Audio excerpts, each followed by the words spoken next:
You're listening to Ka-Pow, the pop culture podcast. Comics, television, movies, and more. If it impacts fan culture, we have something to say about it. And now, your hosts, Jordan, Cliff, and Seth. Ka-Pow, the pop culture podcast, is back. Welcome, my name is Jordan Lowe. I'm Cliff Barnes. Seth. Movies. Yeah. What about him? Save Martha! Puny God. I'm just a kid from Brooklyn. I'm Batman. Kneel before Zeus! On the roof! Said it yourself, bitch. We're the Guardians of the Galaxy. So what's it gonna be, huh? Long sullen silence? Or mean combat? Go on. You got me in a box here. Well, there was a new movie we're going to talk about, Black Panther, right? But we're going to play a game first. We're going to play a game first. A game connected to movies, you have my interest. I think you'll like this game. I think it's good. This is, I'm calling this culturally relevant. This is the game. There's a, I just have a bunch of screenshots here, but there's an article called Quantitative Approaches for Evaluating the Influence of Films Using the Internet Movie Database, IMDb. And they, take it in. That sounds like a college thesis. Yeah. So basically, there's a button on the IMDb app. I'm sure it's on their webpage also, but it's called Connections. And people log anytime a reference is made about a movie in another movie or another TV show or anything, and all kinds of things. And they log these connections in there, and then someone did the math and compiled a list of the top 100 most influential movies of all time. Okay, so what I'm going to do is go to these connections, pick a movie off of out of the top 100, and go to connections and give you guys try to be slightly vague without revealing it, give you enough to work with, and try to you figure out what the influential movie is from the whatever. What I'm thinking of. These movies that from have the reference impacted pop culture right. long after they came out. Yes. These are culturally relevant. Okay. I'll give you an example. I'll use I'm just gonna I haven't even looked this up. I'm gonna use what should be the most culturally relevant movie of all time, Point Break. It's the best movie ever made. So we're gonna look here. Like Tony Stark calls Thor Point Break. That would count as a connection. Right. Okay, I'm putting the pieces together. Yeah, so an example of what you would where it has been used. I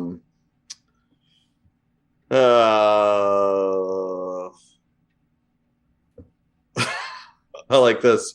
In an episode of Robot Chicken, James Bond goes skydiving, and at the end it says "Point Break, bitches." So there's a reference. You would know right away that he's referring to Point Break. Yeah. That's a gimme. Yeah, that was a gimme. That's good enough. That's a good example. Okay, let's. You'll learn as you go. I feel you're using the term "game" very loosely. Oh, yeah. Come on, you'll love it. Is this versus? Am I trying to beat? Well, you Cliff? guys can. Yeah, I think you should just shout it out if you know it. Okay. Oh yeah. So verses. Yeah, shout it out if you know it. I'm going to go with I'm just going to start right here. It has to be taken into account. Number 81 of the most influential movies of all time, according to this list, is Avatar. Incorrect. Believe it or not. Believe it or not. I gotta find my Avatar. False. Actually, I've already screwed the game up because I told you what the Oh, that's what I thought. I thought, why are you telling me what it is? Well, this is our example then. This is a better one to the example. It was Okay. one of the references was in season 13, episode 13 of South Park. Cartman does a parody. It's called Dances with Smurfs. And in an episode of, have you ever heard of the show Pickle and Peanut? Apparently it's John Heater and the guy that plays Bo on Superstore. Oh. Is it like, it's a cartoon, I think. Pickle uses his rat tail hair to connect with the rat. Avatar. See? Boom. You did it. Oh, my. I knew you guys would be good at this. Okay. Now we have, here's this. Get ready. Let me find what number movie this was. This is number 49, most influential movie of all time. More influential than Avatar. There's a hint. Yes.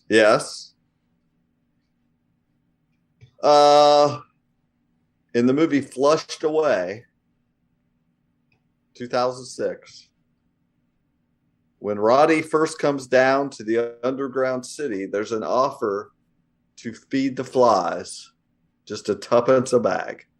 Mary Poppins. Boom. You're getting crushed, Jordan. You're losing really bad. That was a gimme. But you got it. You nailed it. Okay. That was number 49. You think that's too high, too low?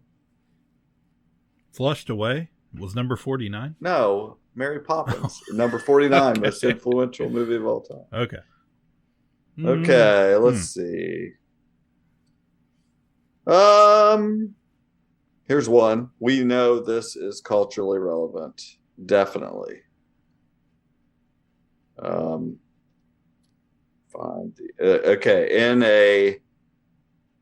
In this movie, I'm not even going to tell you what movie because it would probably give it away that the reference is from. In a 1997 movie, the character Random Task throws his shoe at people. Who throws a shoe? Honestly. Odd Job, James Bond, man. What movie? The man, Gold Man. The Gold Man. Dr. No. The Goldberg. No. The man with the golden gun. No, Goldfinger. Goldfinger. We know that's culturally relevant. We have parodied their song. You drop that in right here. Pearl Mother. Pearl Mother.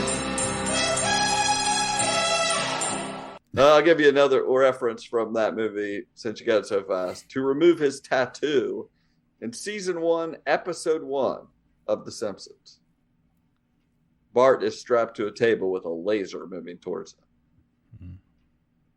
Okay, you're killing it. You guys are too good at this game. Okay, I'm going to get a little harder here. This is number 95 most influential movie of all time. Let's see. Ghostbusters. In Ghostbusters, 1984, there's a scene in which the Art Deco temple emits plasma and lightning when the portal doors are open, which bears a resemblance to something in the movie.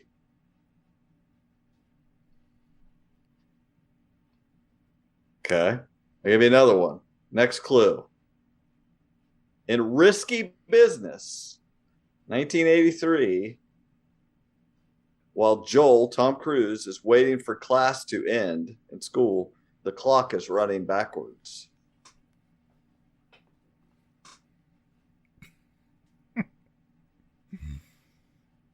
In Beneath the Planet of the Apes, 1970, there's a close-up of someone's hand on a factory button, painstakingly recreated.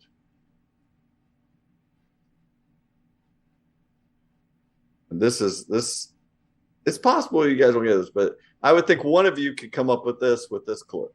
Metropolis? Very good. You got it. Jordan got it after 3. Okay. This one will really show how culturally relevant Metropolis is. If anyone looks up the poster, or sure you've heard this in your life, Cliff, but C-3PO is famously modeled after the robot from Metropolis. So this looks just like him. Very good. Good job. Also in Futurama, Bender's big score, the city's travel tubes are seen in the opening credits, transforming the main characters. All right, couple more. Guys did good there. How about number 6, the 6th most influential movie of all time?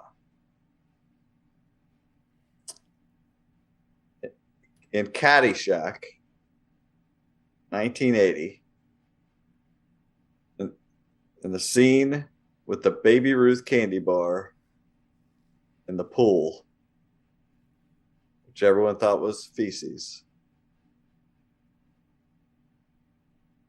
this music played from this famous movie. Gotta be Jaws. It's Jaws, 6th most influential movie of all time. That theme song is used repeatedly. Okay. How about... see how many I got left here. I think I don't have more than 2. Let's see. Okay. Yeah, I got a couple here.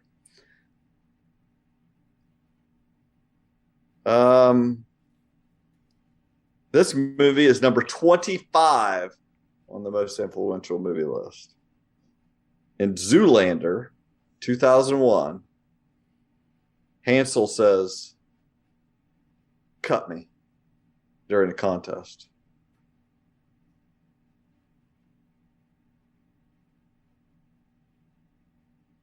Rocky. Boom. Wow. I was thinking Raging Bull. I was thinking boxing. I was like, I don't think it's from Raging Bull. Like, I didn't think Rocky. That would have been a good guess. I had a reference from Major Dad I was going to use. The gimme would have been Fresh Prince of Bel-Air training montage, drinking raw eggs and stuff. But I'm trying to go vague at the beginning. Okay, I think I got one more here. You guys are too good at this. Okay, let's see. This movie is number 65 on that list. And It's Always Sunny in Philadelphia, season 9, episode 6. Oh, that's a good one. Oh, you know it already? There's 10,000 of them. Okay, the sequence following Dennis getting shot in the head spoofs this movie.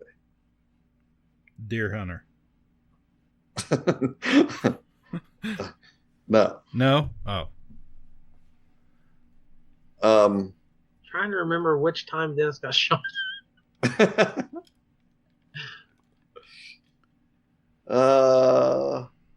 This is another vague reference.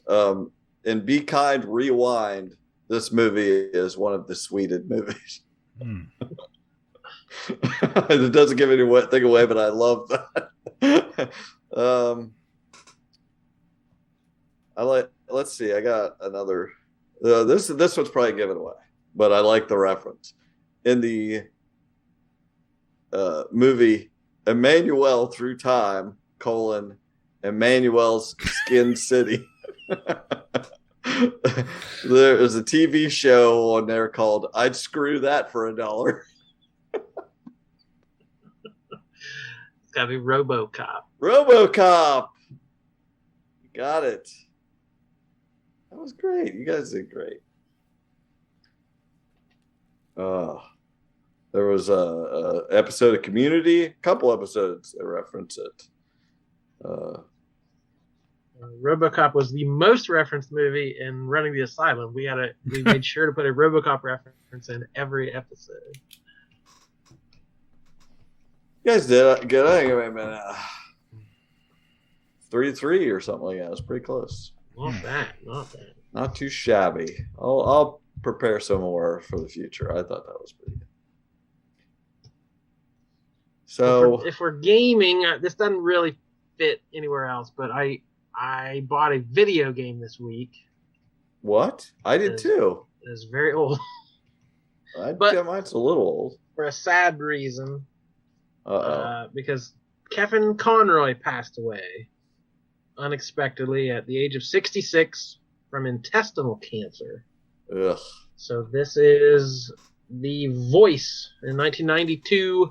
Batman the Animated Series debuted, starring as Bruce Wayne and Batman, and stuck with that series in the new animated adventures, Batman Beyond, Justice League Unlimited, every incarnation, every video game, dozen animated movies. He appeared at live action on the CW as a version of Batman in the multiverse. So just a Batman to a generation, and more specifically our generation, I would believe, because I was a 90s kid. So that was a sad thing to wake up to on Friday. He has a BFA from Juilliard, which is, the most acclaimed acting school. He was where he roomed with Robin Williams. Had a career in the theater, and throughout the 80s on TV, he was in Dynasty, Tour of Duty for a couple seasons, the Vietnam show, and then in the early 90s, his career completely changed doing the voice acting stuff. Came out as gay in 2016 and wrote a story this year. DC last couple years has done a Pride anthology during Pride Month, focusing on some of the LGBTQ characters. And he wrote an autobiographical story called Finding Batman in this most recent one in June 22. And it's phenomenal. And DC made it free, so you can read the whole issue online for free in honor of Kevin Conroy. It was good. And it was just outstanding. I kind of flipped through that issue and was reading a few of them, and I got to that one and it just floored me. But it's him growing up, closeted gay man in the theater, and he said he didn't try to hide it from people in his life, but he did kind of try to hide it professionally, and the stress that caused, and the trauma he went through, and the problems he had, and the AIDS crisis throughout the 80s, and then basically when it got to Batman, being asked, "Hey, can you play a character who is one way in private and one way in public? Do you understand that dichotomy?" And he's just like, "Yeah, I got this." So, I recommend anybody go out and read that. It's just like 8 pages. It's really powerful. But I had just, 2 weeks before this happened, I was looking, because I was thinking, it's getting winter time, it's getting dark early. I literally haven't plugged in my PlayStation 3 in 3 years. It's just been sitting there getting dusty. And I thought I should play some video games. And I thought, I bought that thing when Arkham City came out, and the kid at GameStop was like, "So what are you looking to, why are you getting into, or why are you taking the plunge?" I was like, "Batman. I want to play Batman." I told him that, however many years ago I bought this thing. And I played Arkham Asylum and just never got to Arkham City, because I am not a gamer, obviously. But I just never got to it. And I thought literally 2 weeks ago, I was like, I should order Arkham City and play that. I have some more free time this winter, that'd be cool. And I just I priced it, and okay, I'll get to that at some point. And then Friday, we get hit with the Kevin Conroy news, and I ordered it that day. And so I started playing it the other night, and getting to jump off rooftops and hear Kevin Conroy, grunt and intimidate criminals and beat the snot out of some Arkham thugs has been a little bit what do you call that? Healthy. Therapeutic. Therapeutic. There you go. So we will miss the man. I literally missed the man. He was supposed to be at the conclave when I went to. That's right. In August. He was scheduled as one of the headlining guests. We were fully prepared to get some autographs, and there at the last minute he had canceled. So yeah, Larry Hama was prime mission, but Kevin Conroy was a close second. I think I said his last con was like July in Connecticut somewhere, like July. So he was doing cons right up till then, but he canceled in August. I thought, well, that's no big deal. He was scheduled for December in Columbus, another show coming up real soon, that he was one of the main guests there, and just didn't make it. So missed my chance by mere weeks to meet the man and tell him how much I enjoyed his work. So that sucks, but it sucks. He's got a legion of fans out there that were very vocal on Friday, all afternoon, sharing clips of things and their favorite moments and memes of, the bat signal in an empty sky. And I went home that night and had to watch Mask of the Phantasm, and just sad loss. Way too young. The older we get, all these people getting old too. Yep.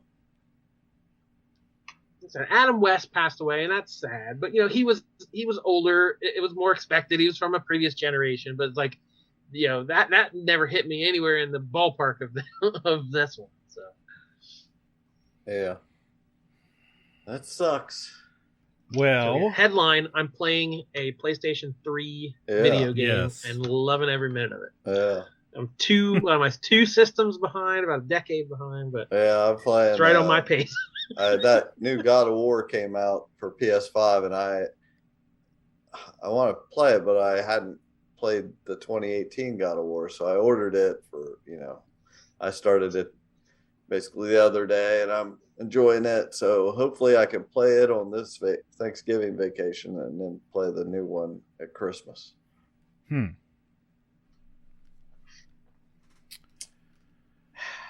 lot of grunting in that one too.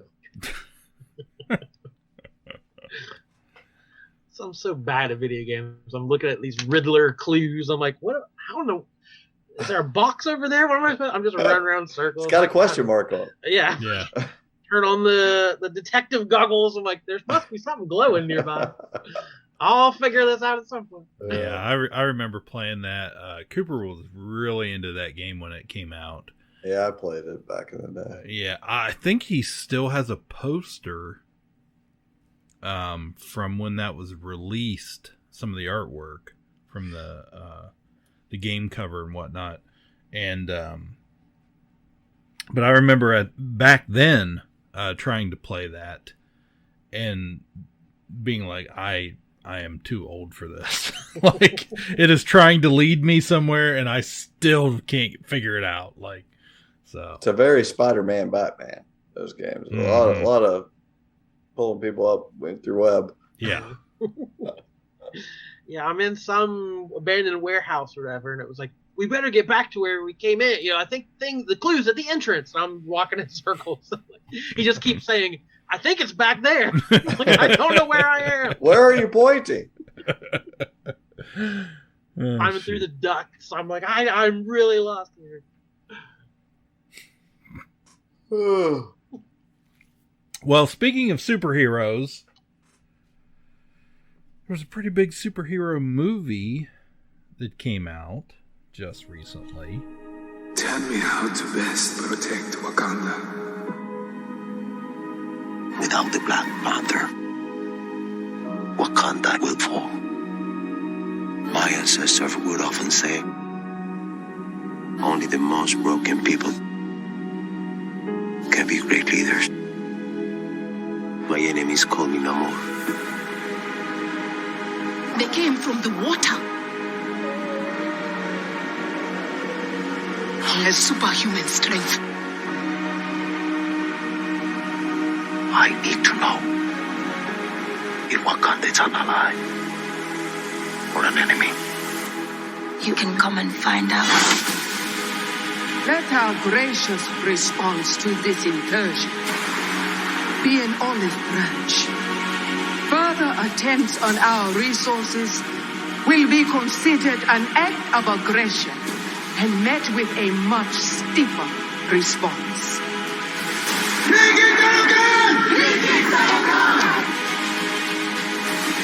That can't be good. Wakanda forever. Yeah, speaking of people passing, Right.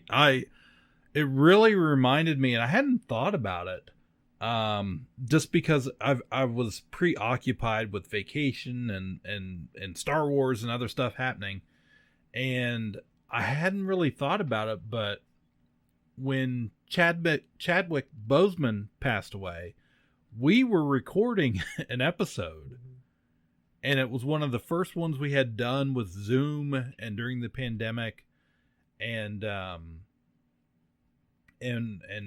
we kind of caught that moment. I think, yeah, I remember cutting up the video, that little clip of when that happened, and putting it on the website and stuff, and how surprising it was, and out of nowhere. And, you know, we can look at it now and go, oh yeah, there were signs, but, you know, just as a fan, how hard it hit. And then, you know, here we are at Wakanda forever, and what are they going to do? How are they going to continue this story, and what characters, and this and that? And so I think you guys saw it before me, as far as that goes, and because I didn't see it till just 2 or 3 days ago, so you've had more time to think about it. I saw it Thursday night, the night it opened, with 3 of my closest friends. There were only 4 people in the theater. Marietta. But yeah, like you're saying, like, Chadwick Boseman is bigger than that part too. Like, as a cultural figure, as a, you know, just what he brought to that role, what he brought to the community that embraced it. Like, it's not just like, well, okay, we'll put Harrison Ford in the role. He can take over as Thunderbolt Ross. Like, that's less of a thing. This one, they were never going to recast it, and it just, you had to deal with it. So I already the difficulty of this movie is ratcheted up by tenfold of, like, how do we deal with this in story? Yeah. And, you know, with all the personnel, you know, the actual humans involved who are grieving losing a friend and a coworker. So it's like, for this movie to have any chance to work was already way more difficult. So I want to cut it slack for what it had to do and what it managed to do. So I don't know. It's a strange entry in the Marvel machine, but it's also still part of the ever forward to keep going. Yeah, there was a lot of. I like that opening. You know, the funeral. Mm-hmm.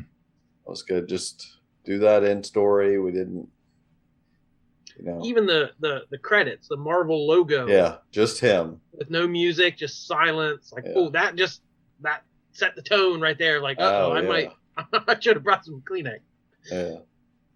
Yeah, that was really nice to see them, you know, like, pay homage to the actor and character that way right off the bat. So you didn't have to wonder what they were going to do. Yeah, because I really, you know, at first, before I saw the trailer, I didn't have very high expectations. And I thought this just seems like it's way too easy to mess up. They're going to try and do too much. They're going to try and work it in too hard, you know, ram it in story-wise. And then that trailer came out, and I was like, oh, this looks really good. You know, it was a very emotional trailer. But then after time passed with that, and then as I'm like, oh, I got to go see this movie, I'm like, ooh, I was kind of back to this probably isn't going to be very good. I remember having that thought of like, how are they going to do this? Are they going to try? Are they going to mess up the story? You know, but they treated his death very respectfully and somberly, and like, you know, with all the right. You know, they didn't rush it, and they also didn't, I don't know, glorify it or gratuitously. Like, it happened off camera. It was an illness. It doesn't need to be like. I was afraid that, like, I can't believe he was killed by that robot attack or whatever. Like, I had thoughts of like, they're gonna marvel this up somehow, and like, can't believe the lizard came. And... Yeah. You know, there'd just be some news report. It's like, it's been 6 months since T'Challa fell at the hands of the alien armada. Or like, I didn't want that and didn't need it. I'm glad they went the opposite route. So yeah, we are going to spoil this a little bit. Maybe not every nook and cranny, but we will be mentioning some things. That would be impossible. Plot points, yeah. So, what did we think? Same director, Ryan Coogler. Same cast with a few additions. I mean, for me, overall, I thought it was fine. It wasn't, you know, it's not happy. It doesn't have a happy ending necessarily. It's just kind of, like you said, the whole thing. It's just, I don't know. I thought Marvel did about as good a job as I could have expected them to do. I mean, even with story and stuff, because he was just such a big presence in the MCU, that how do you make up for that without, you know, just ruining everything that's come before it? But I thought it was good enough. Like, I thought the story was fine. Good enough. You know, I just felt, like I said, that he is a big presence, and we're missing his presence. And the movie, just throughout the whole movie, felt like that. Where like, I don't know, the movie was sure who the main character was. Like, you know, Shuri, she's going to take over the role. Well, no, we follow Angela Bassett's, you know, Queen character for a while. Oh, it's Namor's story that we're trying to tell. Or, we're introducing Ironheart. And like, I said it was a movie of all supporting characters. Mm-hmm. And like, we're missing that core character that it just didn't, I don't know, it didn't have the focus, or it didn't have the heart to it. I don't know. The movie didn't quite know what to do, so I felt like I didn't know what was going. The fact that they had to make a movie was the problem, in my opinion. That Black Panther was hugely successful. There's no way they weren't gonna make a movie sequel. They had to, with or without him. It had to happen. But like you said, there's this person, that person, this is the other person. They got to stuff all the Marvel machine in there to keep this train running, and it should have been a show. This should have been an 8-episode show. You had all these characters. You're gonna stuff in, you know, Martin Freeman and Julie Louis-Dreyfus, and Ironheart has no story surrounding her. Like, that could have been an episode. You could have, you got Angela Bassett doing her stuff. You got all of this exposition with Namor, and all there was so much, so overstuffed, this movie. It was like all the side dishes at Thanksgiving. There was nothing else. It was just keep eating all these different salads and all this. So it's like, it needed to breathe. I would have liked this in weekly chunks of, like I said, an Ironheart episode, these different battles, could just be part of an episode. I don't know. I fully thought this out, but I feel like it just needed to breathe. It was too stuffed in there. I have 3 hours of side dishes, and I just never got what I wanted. I felt I'm having a hard time criticizing it, because I like all these characters. I like all their stories. I love all the actors. Every actor is amazing. So it's like, what don't I like about it? I can't quite put my finger on what it is. It really felt to me like it was just that we need to move on. We have to do this to move on. So let's just make it, get it over with, put it out there, and then we can, But we also have to do these things to go to the next step. And it's like, this movie did not need the Martin Freeman, Julia Dreyfus. It didn't need any of that at all. None of that. That could have been an email. But if you were going to do it, it would have been fine in a show.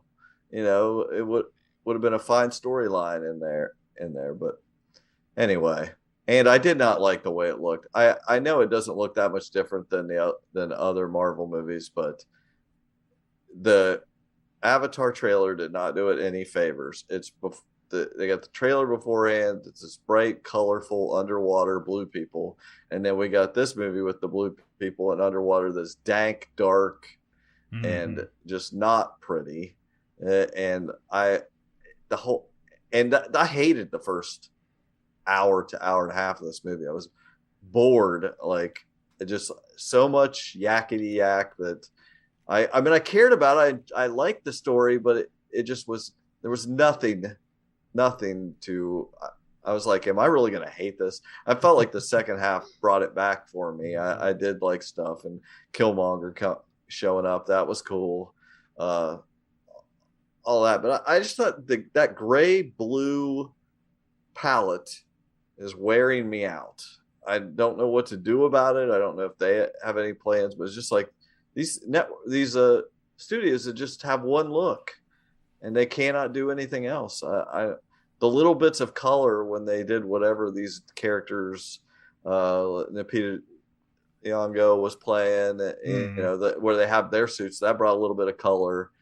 But it's just like, I don't know. I'm scared to death for when the X-Men come back, because I want 80s colorful X-Men this time. I don't want leather jackets. I want them to really come out and pop. I want, when Fantastic Four and X-Men come back, I'm just saying what I want. I want it to be this psychedelic, colorful thing, and it's gonna be this.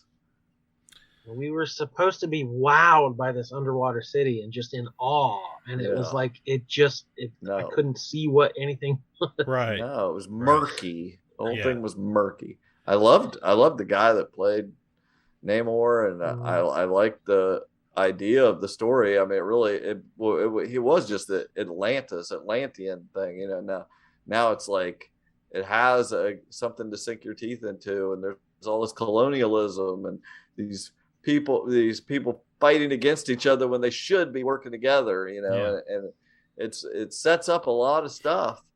It needed more time there was some decisions that I was just like, it's like you have some stuff to sink your teeth into if you spread this out a little bit, but instead you're just like, he just murders Angela Bassett. Yeah, somehow would love to murder Ironheart, whoever she is. She just needs to die. We don't need to even talk to her and discuss this. It's like, you're just a cold-blooded killer, Somehow we, no matter what effort they put into it, we just ended up with Mexicans versus black people in a gang war. Yeah. So, which is not good. But I didn't mind the changes. Namor is literally one of the oldest characters. He was in Marvel Comics #1. He is the oldest Marvel character. So, and I didn't mind the changes. That's fine, especially because Aquaman beat him to the big screen. Right. And to have another Atlantis, another blonde-haired king of the ocean, that Aquaman looked better than this. Yeah, that was never going to work. So changing the culture, it made a lot of sense of why it needed to be in a Black Panther movie, because of the parallels between Wakanda and this Talokan, I guess it is called now. And when it they're all made not sense, and it was all fine. Right. When they're not under, we liked it. When they're not underwater, the Mayan costumes with the feathers and the bright colors, it looked awesome. but they were always underwater for the most of the movie, and it just washed it out, and you couldn't tell. Yeah, it's very washed out looking to me. We even threw in a Tuma and Namora, and just it's not a Tuma. So much going on. I never watched. I've said it often now, but I never watched after that first trailer, which was phenomenal. I loved that first trailer. It's like that was great. I was like, I'm not watching anything else. And so when I watched the movie, and I'm like, okay, there's gonna be a Black Panther at some point. I was like the idea that I did not know I felt like it was going to be Shuri, but I felt like Michonne and Lupita Nyong'o both were candidates. Yeah. I felt like they were legit when they, banished, what's Michonne's name? Okoye. Yeah. When they banished her for basically no reason, didn't make any sense. I thought, well, they're setting up. She could be the Black Panther, and then Lupita Nyong'o was like, she could. I forgot she was in these movies. I was like, this was like, I really like the idea of her doing it, and yeah, me too. And so I just like that. I honestly did not know. I did not know who it was going to be. Well, I was disappointed at the end when everybody had a suit of some sort, but then M'Baku didn't get a suit. Yeah. He got a fancy stick, but I was like, why didn't he get a suit? I want to see the gorilla suit. Now at the end, he says he's going to challenge somebody. Comes in a birthday party gorilla suit. Right. Is he going to get a suit next time? I don't. It's like next time, baby. He comes in and fights. Wants to chat. It made no sense to me. He comes to challenge when she's not there. Yeah, he said, "I'm going to challenge, but she's not here." It's like, well, that's real ballsy. Did you not know she left? Maybe wait till she's actually there. It just made no sense to me. Mm-hmm. And it made no sense to me. It does. I'm sure this is some sort of ritual or culture thing or whatever. But it's like, okay, now you're going to take this. You got to go burn this suit or something. What was she burning? The funeral garb or something? Yeah, the funeral robe. And you got to go to Haiti to do that. What? I don't understand. And I'm sorry. Them having a child was so contrived to me. Yeah. 100% all they were doing. I was like, I sat there and was like, I know what this kid's name is going to be, because there's comic books out there that have a Black Panther and his name's T'Challa, and this is a character that's licensed, and we need there to be a Black Panther called T'Challa, and so let's get on that right now. We'll start. Here he is. Someday we'll have him back for the movies. And I did not know this or did not remember this, but it makes a whole heck of a lot of sense after the movie. For Disney has announced on Disney Plus coming in February, King T'Challa, Princess Shuri, and the Dora Milaje. There's going to be a Disney Plus series.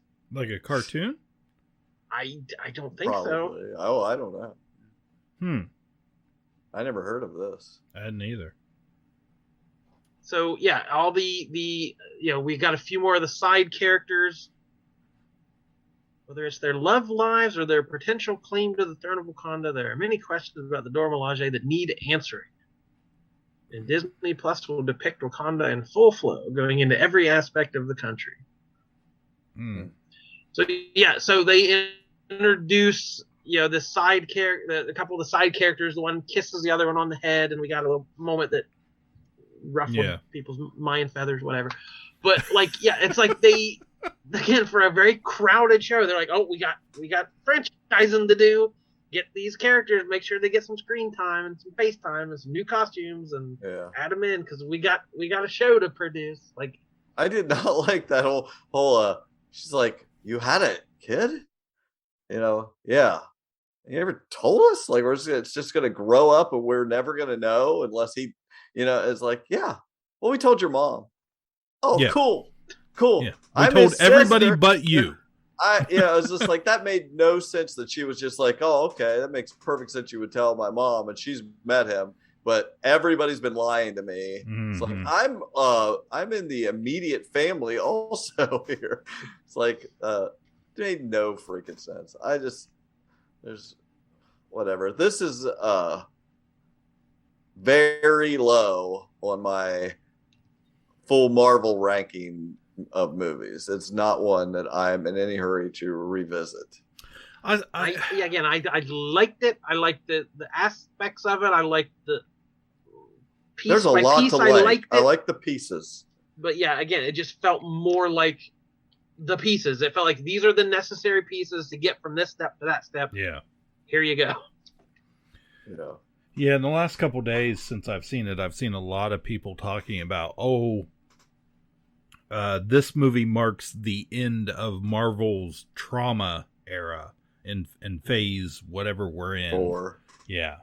Which I was like, okay. If I understand what you're saying, but did we really need that? Like, I don't know. Now that you mention it, I don't know. I haven't heard a whole lot of people talking about it. When the first one came out, it was a thing. Oh. It was a cultural bombshell. And, there was articles and things about the fashion and the Afrofuturism. Yeah, there's been not and a peep. Not a peep, but this is just like any other Marvel movie came out. I was surprised also. I was like, I figured, like, is there not some turnout for this? There wasn't in Marietta. No. All right, let me give you my left field fanboy theory. Here's what my hope is. All right, I'm just gonna throw it out there so it'll be on record. All right, so we had vibranium. The only source of vibranium in the world is Wakanda, right? Right. No, there's some in the ocean. There's some laying in the ocean. Yeah, that's true. Over where the Namor. Well, I'm gonna say there was a third meteor crash. Comes in threes. In Eastern Europe, in a little country called Latveria. Oh. It's what Dr. Doom made his armor out of and helped his mystical, magical stuff and built his Doom bots. And it's what made Latveria a powerhouse, tiny little country. So we're going to have 3 rival nations. I just solved a cipher in my Captain America comics, and it all runs through Latveria, it said. So I believe you. I'm on board. I don't doubt it. I'm sure. Now that we know it, Christ, could be anywhere. It was fine. It was fine. Whatever. Yeah. Fine. Bring on the next one. I'm very curious to hear my nephew, because Black Panther was my nephew's favorite movie when it came out. Probably still is. So, like, I think he's really hyped to see this. So I'm curious. Someone with less cynicism than us. Yeah. Oh, he'll love it. His favorite movie ever. Yeah. Will this bore him to tears, or will he be down for this and the expansion of the mythos and the culture and all that stuff? So I'm very curious to hear his take. Yeah. Well, there was another superhero movie recently. Not Black Panther. I don't think so. Black Adam. My son sacrificed his life to save me. These powers are not a gift, but a curse. Born out of rage.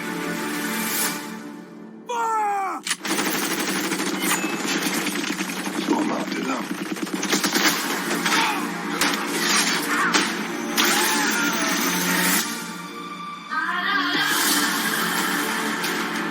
This loose cannon needs to be locked down before innocent people start getting hurt.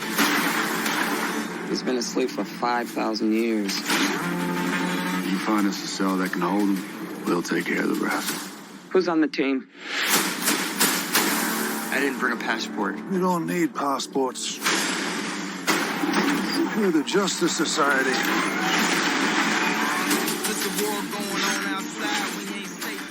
That's a White Lotus.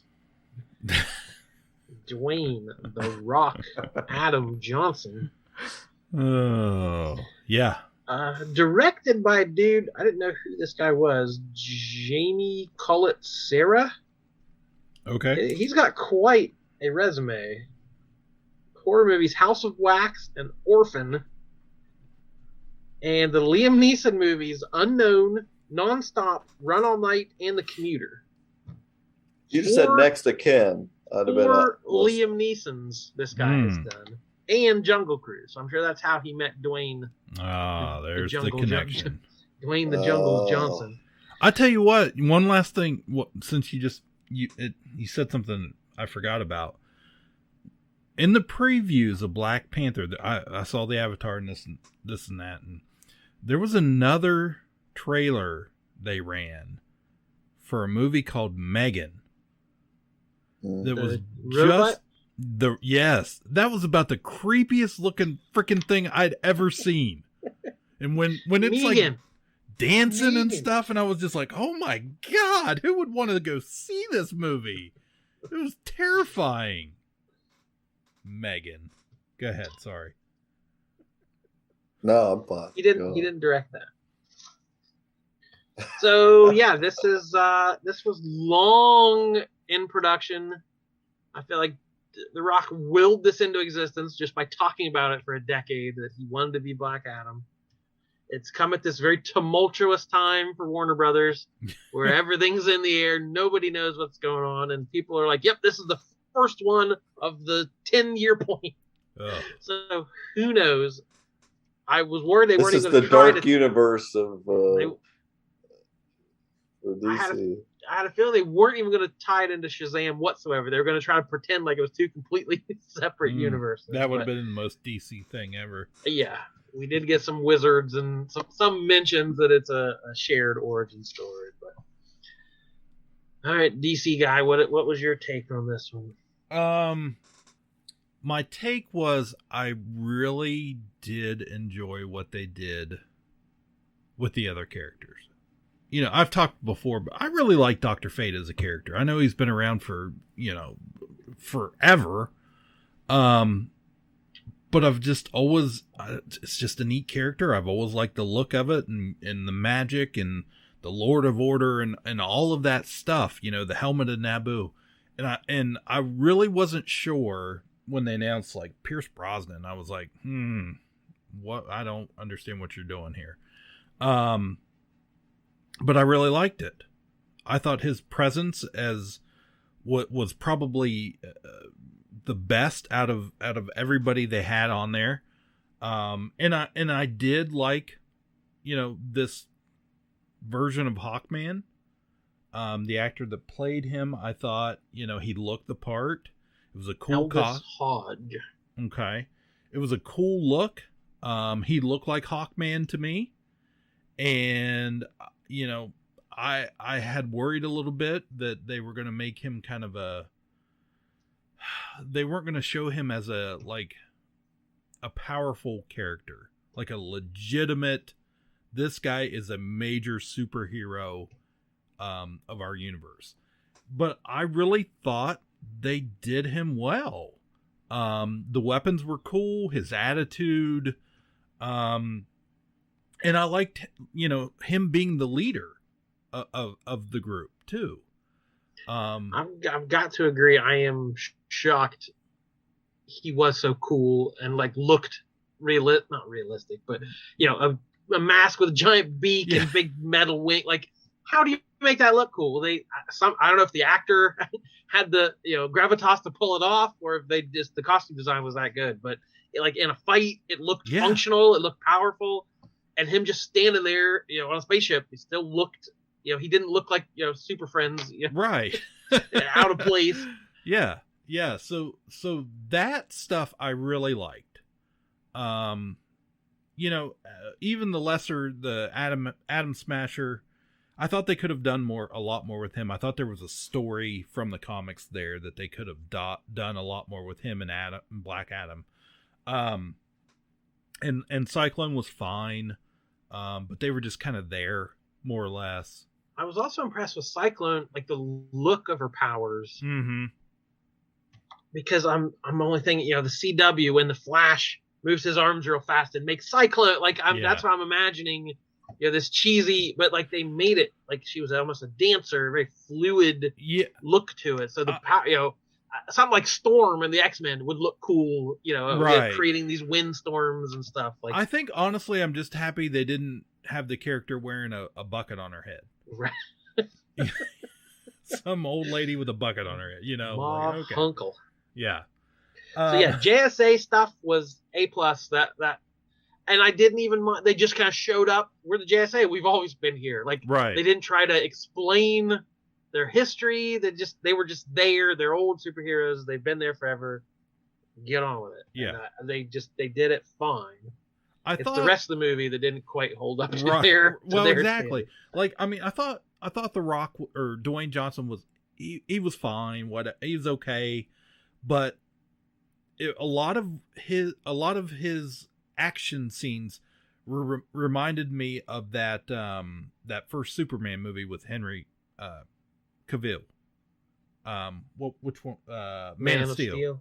Yeah, it just reminded me a lot of that, and there wasn't anything really that interesting to me. In that it destroyed giant sections of cities and leveled buildings and killed a bunch of people and didn't give it a second thought. Right, exactly. Superman, right? Right, it's just Superman stuff. But yeah, that just kind of felt recycled. So yeah, I personally, I like the JSA stuff. I felt like they could have been more into the traditional Black Adam story, I guess. And it probably would have been better if he would have just been straight up the villain.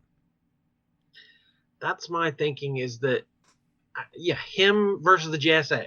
Right. An anti-hero who kills versus the, virtuous good guys. And who learns a lesson. Okay, that, Yeah. That's a great conflict. But then we add a 10-minute prologue about millions of years ago, there were these people, and there was a crown that had infinite power, and a demon, and a wizard, and it's like, all right, you're just adding in them. It felt like Suicide Squad. It felt like the first Suicide Squad movie with the demons. Like, it just added this generic. It felt like Suicide Squad, villain, not the Suicide Squad. Right. So, the thing that ends up becoming the villain, I don't even remember its name. It had no personality. It didn't matter at all. Yeah.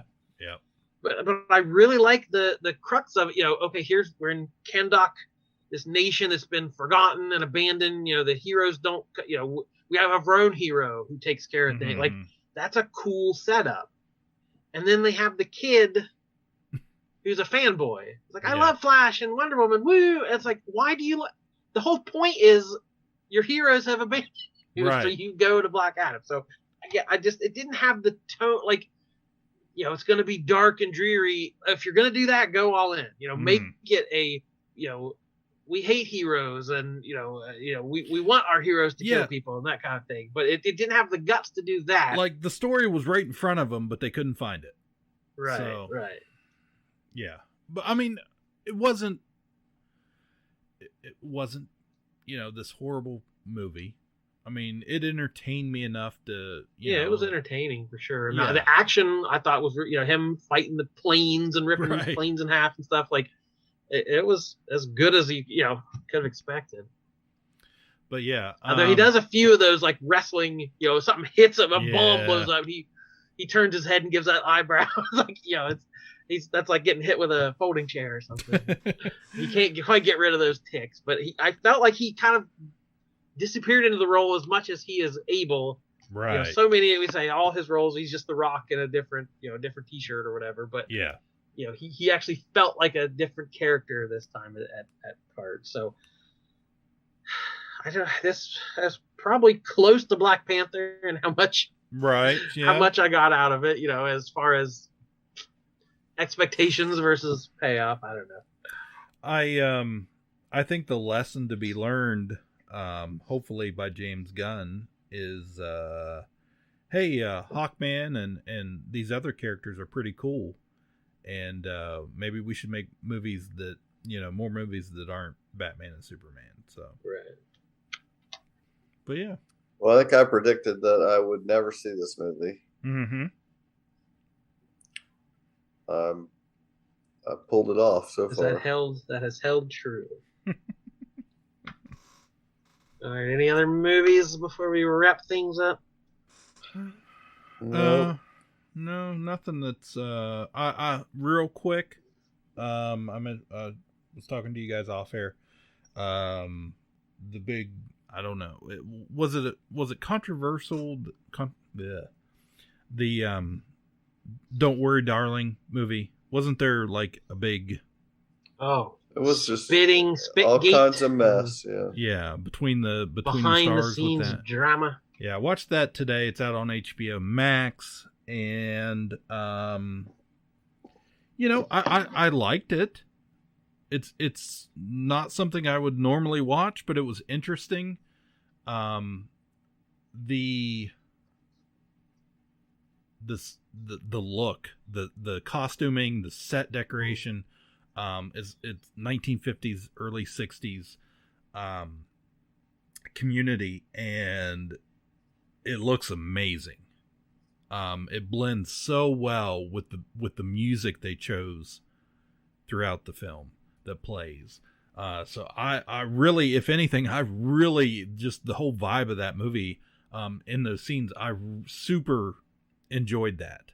Cause I like that retro stuff anyways, that mid-century modern stuff. And man, I mean that, the story was good, but they really nailed that aspect of that movie. That was another movie that had a really good trailer and didn't quite live up to it. Yeah. But Florence Pugh is terrific. She knocks it out of the park. But the movie doesn't quite Harry Styles pay off. He leaves a lot to be desired in this movie. I thought he's got a great look, but I don't think acting is necessarily his thing. And you saw the new Christmas Story, you said? Yes. So, again, out on HBO Max.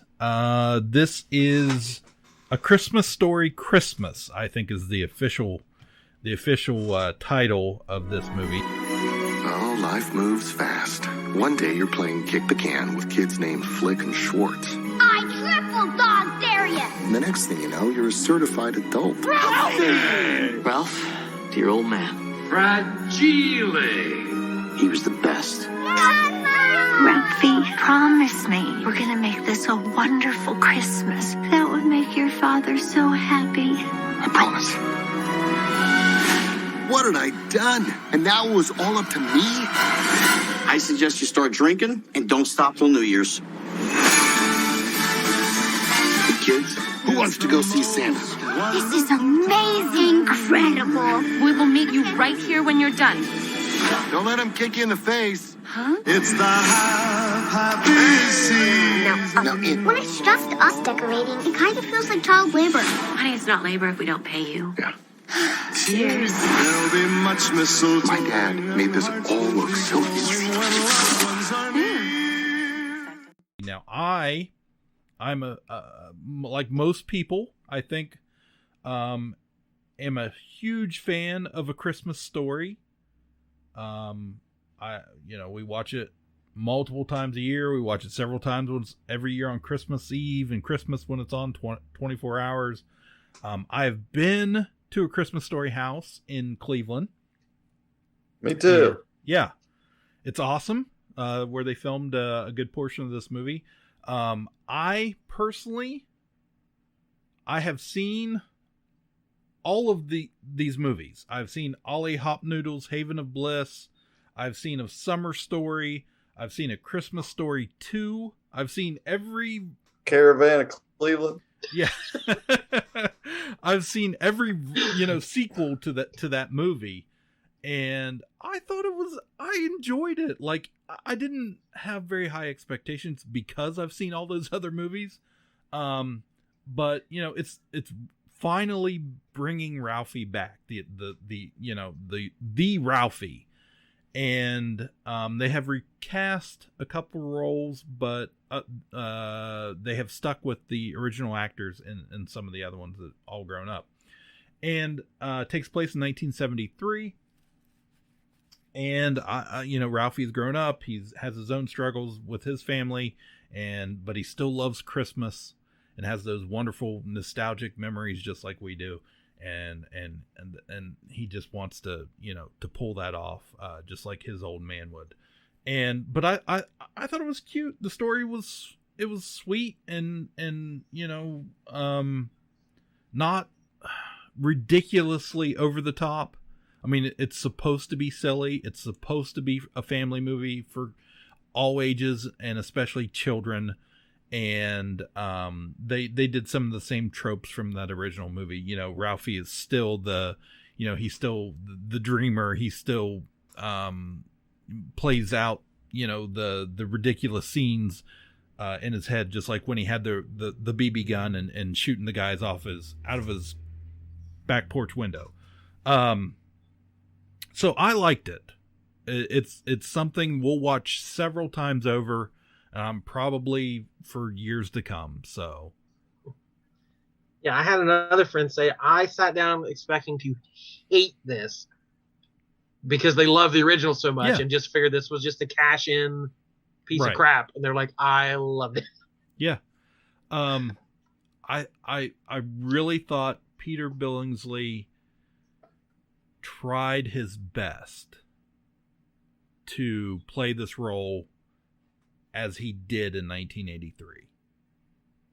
I really did. I really felt like, he's not a big time actor, never was, and he's done most of his work in directing, producing, stuff like that. But I really thought he really gave an effort here in trying to recapture that character, even though he was 8 years old or whatever when he played it. It's just the grown-up version who's still, much like a lot of us, we're 40-some, 50-some years old, and in our head we still feel like we're 13 or 14.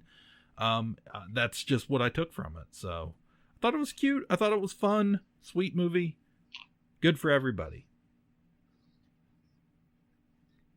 Well, I can give you my recommendation for the week. And if I'm allowed on the Poobah Awards this year, this will be my number one. So I'm already spoiling it, and you're gonna have to stop me. I have no doubt. I knew right away. And again, a movie I didn't expect anything from, and ended up adoring. Weird, the Al Yankovic Story. Loved it. It was on the Roku channel. If you got Roku, plug that sucker in, or you can just go to like Roku.com. Mm-hmm. You type that in, and it's like that's the first thing there. Like, hey, you want to watch this movie? Click. Like, it was very easy. It didn't require any searching or finding. It's an app on my TV. I just downloaded the app and played it. So this began in 2010 as a fake trailer on Funny or Die. The director made this thing, as, Walk the Line, all these music biopics that we know, Rocket Man and the Queen one, like they all follow a similar kind of tale. So he made this fake trailer for Weird Al, a notoriously boring, straight-laced, no drama, he's had no, controversy in his career. And they had Aaron Paul play Al Yankovic as, his career comes crashing down, just made a joke of the whole genre. So here we are, more than a decade later, we got the real thing, shot in 18 days for $8 million. So this is like a student film. This had no budget, no time, but a terrific cast of people, I'm sure, cashing in favors, friends of Al. So Daniel Radcliffe, Harry Potter himself, playing Al Yankovic, Evan Rachel Wood as Madonna, and Rainn Wilson as Dr. Demento, who always wears the top hat and bow tie, whatever situation he's in. Did I see Jack I'm not going to Black? spoil it. There's a lot of folks, there's a lot of famous, funny people like Jack Black who have little cameos. So I'm not going to spoil the plot or whatever, but it's a perfectly Weird Al thing to, take the standard biopic and parody it, make a mockery of it in his own sort of way. And I loved Weird Al as a kid. I can't say I've listened to anything he's done in the last 20 years. I wouldn't pretend to be a huge fan. I've never seen him in concert or anything, but he was a big deal when I was a kid. I remember listening to those albums. I remember listening to Dr. Demento, and discovering some of this stuff. And this movie just took me right back there. Like that, the sense of humor was right on the nose, and the tone of it all was like, it's so ridiculous to even make a movie. Like it's so ridiculous that this guy ever got famous.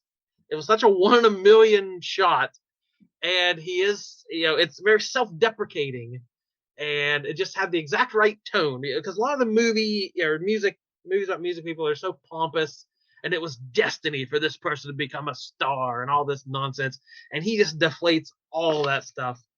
A lot of people are comparing it to Walk Hard, the Dewey Cox movie, which has become a very cult classic, and it's Walk Hard got there first, and it's probably funnier. But this movie, the exact right tone. It wasn't rated, but I would say it was probably PG. I don't know if there was even a curse word in it. So like to be that funny without doing anything naughty or or subversive like that was just quite a achievement. And I had a grin on my face the entire way through, and it just took me back to being 12 years old and listening to these records and feeling like I was the only person who got this joke. And it was just, again, aimed right at my sense of humor, and I adored it. Yeah, I thought it was good. The first, Nick and I watched it, my son, and I was like half the time going, "Oh, this means blah blah blah." Yeah. Oh yeah, this is talking about whatever. Annoying. But I thought the first hour, almost close to an hour, was solid gold. I was just like every bit as into it as you're describing. And I just felt like the rest of it just kind of petered out for me. But for the most part, I thought it was really good. It was a really neat take on it. I like you said, the twists, how he wrote new lyrics to the biopic. So it was really, really good. I remember listening to Dr. Demento on 106 every Sunday for years. And I caught UHF was playing on one of the streaming channels. First GIF I ever made is that one I occasionally share with you guys. I still have on my phone. Was look up, look down, say hello to Mr. Frying Pan. But again, I haven't watched that in 30 years probably. And I flipped over and watched about a half hour of it. I was like, yeah, it's that exact that exact tone. That's good. Good stuff. And I had a weird I said, this movie made me feel like I was 12 again, but it definitely did. So I have joined that Letterboxd app that Seth has talked about, where you log your movies and write your little reviews, and you can make lists and keep track. So I've joined that. And so I finished this movie, and I log into that app. And normally I hit is it 1 star, 5 stars? You pick your stars, and then you write a review or whatever. So I'm like sitting there, I'm like, I didn't know how many stars to give it. I kind of panicked. So like, okay, I'll write the review first, and then I'll go back and do the stars. And I'm sitting there, and I had that exact feeling I did of like, all these movie snobs on here, are they going to look down on me? Like if the cool kids in high school knew I had these CDs, oh, you're listening to Weird Al. Like I had that moment of like, the cool kids are going to think I'm such a weirdo if I give this movie 5 stars. And I was like, you know what? I enjoyed this movie more than anything I've even seen this year. So yes, it deserves 5 stars. I don't care what the cool kids think of it. Yeah. So I have matured in these past 30 years. You did it. This podcast not sponsored by Letterboxd. Yeah. Join and follow our movie reviews. Come find us. Good luck. I follow people on Letterboxd I never have before, just because I'm afraid I'm gonna lose them on Twitter. Yeah. I had a feeling that's where you were going with that. So, yeah, by the time by the time this comes out, there may not be. By the time we sign off tonight, Twitter may be gone. Well, I only follow Seth on there so far, so I have very curated. I want to branch out a little bit. I don't trust anyone else for movies, and neither should you. Well, a lot of people, just a lot of people liked Weird. A lot of people were closer to your review. It was very popular. All right. Oh, I'm gonna die. Good I stuff. need some sleep. So good stuff. All right. We hope you like movies. We hope this was culturally relevant. Yeah. And will live on beyond us. Oh my gosh. We're not culturally relevant until we get referenced. That's it. So yeah, get on that, somebody. All right, thank you. We'll see you next time. My name is Jordan Lowe. I'm Cliff Barnes. Seth, bye forever. Gonna mention Westworld getting canceled. Did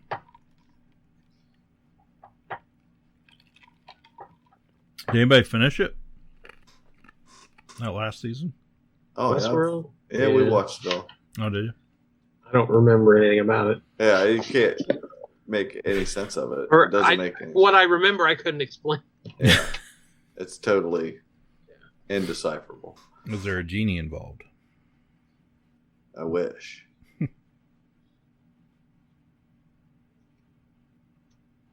Well, all I have is Andor, so I don't know. I mean, do you have enough? We don't have to talk about it at all. We can totally fucking. We can wait say, till fuck the it. finale. Yeah, let's just say fuck it. Thing's done. Yep, sounds good. Okay, never mind. So what do you think's gonna happen though? I'm curious. I don't know. Mean, everybody is converging on the funeral. Mm-hmm. I think the most thing I'm most invested in is Cyril Karn, and I feel like he said early on in the show, like he knew that guy's voice.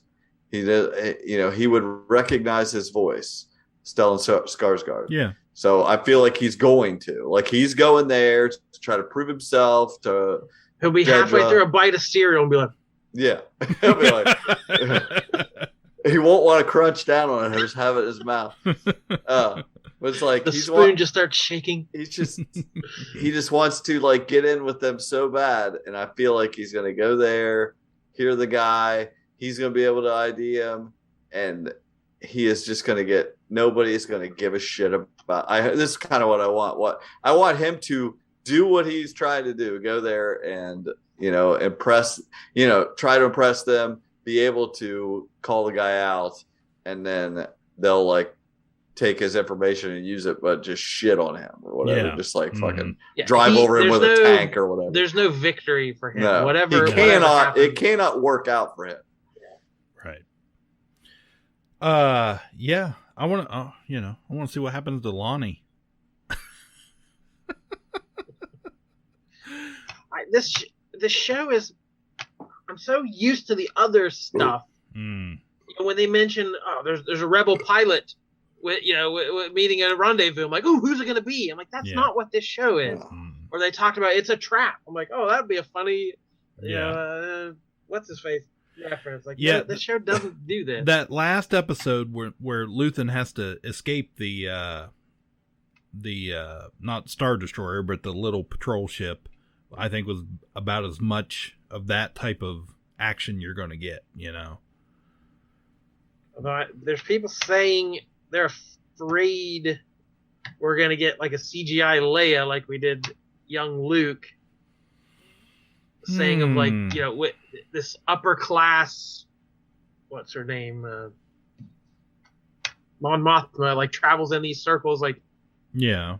And like the other, go play the fancy rich girl, her cousin, and it's like, would they have some connection to Alderaan or whatever to like how would they get into the rebellion? And Yeah, if Leia shows up at the end, wow, that would. I definitely think you're I going don't to get. think so. You're going to get Bail Organa, but you're not going to get Leia. Yeah, I agree. You're not going to get Leia. No.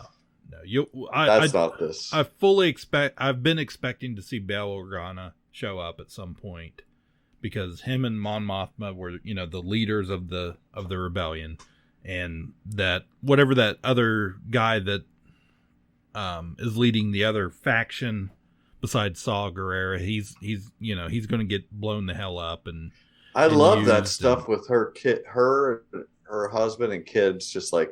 It's just like she cannot win. Mm-hmm. It's just like she is like they just think she's so pathetic, caring about all these politics. And it's just that whole thing. Oh, why do you care so much about politics?